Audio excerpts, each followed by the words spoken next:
Welcome to part two of a brief overview of ancient Greek history. This is Dr. J. Kent Gregory again, and we're going to continue, like I said, our down and dirty overview of Greek history. Uh, put things in context when we were studying Aristotle. So we ended up with the Peloponnesian Wars, but I do want to go back and kind of revisit the Persian Wars and the Peloponnesian Wars so I can place some famous names into context. So again, the Persian Wars lasted off and on from 492 BCE to 479. And it was around 470 that Socrates was born. So he was born just after, or within a decade or so, give or take, of the end of the Persian Wars. So this was, those were quite honestly an existential crisis for the Greek city-states. And it was not forgotten and was still very much part of the cultural memory of the Greeks. In fact, I think the Greeks still thought, well, oh my gosh, the Persians may come back.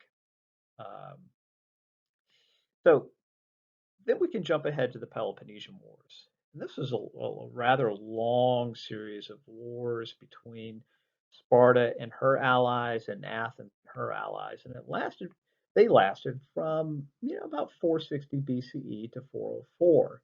But kind of place some other things in context. Plato, who was a disciple of Socrates, and it's through the writings and the dialogues of Plato that we know the most about Socrates. So Plato was born in the middle, smack dab in the middle of the Peloponnesian Wars in 427 BC.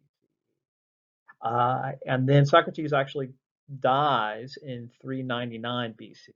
So he lives through this whole period of almost, from the end of the Persian Wars all the way through the Peloponnesian Wars. So Aristotle is born in 384 BCE. So Plato is still around, but Socrates is not.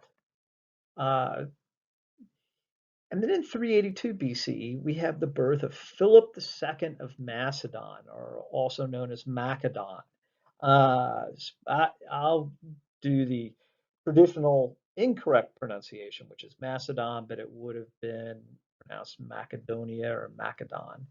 Um, so Macedon is this area north of what we think of as the main part of Greece, where most of the Greek city-states are.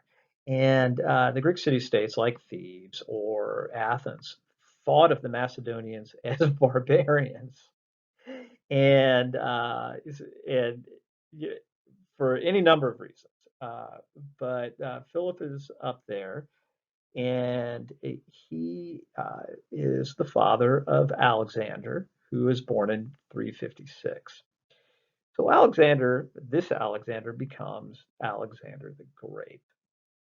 Now in 343, Aristotle is invited by Philip of Macedon to tutor his son Alexander. So Aristotle goes up to Macedonia and is in the court of Philip. And he is the tutor to Alexander and Alexander's close associates, many of whom will later become his generals when he, begins his conquest of Persia in the east.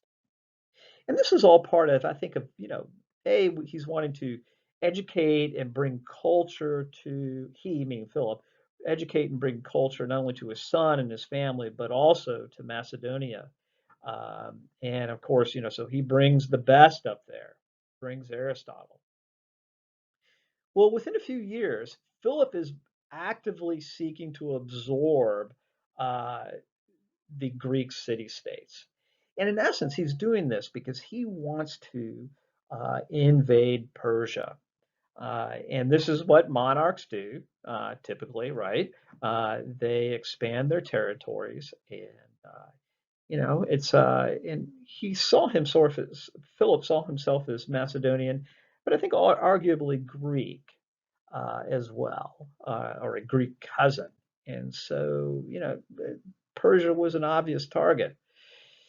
but he's got to, absorb these other city states like Thebes and Athens, and he actually defeats them in 38 BCE.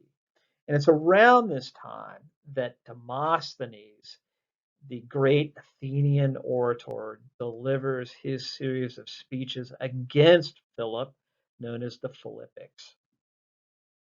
Well, just as he is about to make the crossing into Persia and start, the invasion proper of Persia, Philip II is assassinated, and that's in 336 BCE. Well, right after that, or fairly quickly after that, Alexander becomes his heir.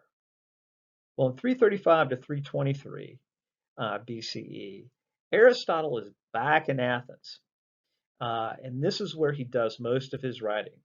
So he is in charge of Plato's school. He writes his On Rhetoric and On Politics, and that's where he remains for pretty much the rest of his life, almost the entirety of the rest of his life. Well, at the same time, Alexander is in the east conquering Persia, and is there for a decade until his death in 323 BCE. And then the following year, Aristotle dies. So here we have all the context for what we'll be discussing later on in the term, in terms of the speeches and the writings of Aristotle and others. We'll actually read uh, Demosthenes' third Philippic. So I hope you enjoyed that. It was pretty quick and, like I said, down and dirty. And each of these periods uh, that we've covered in just a few minutes or seconds, as the case may be, are interesting to learn about by themselves. Well, thank you very much.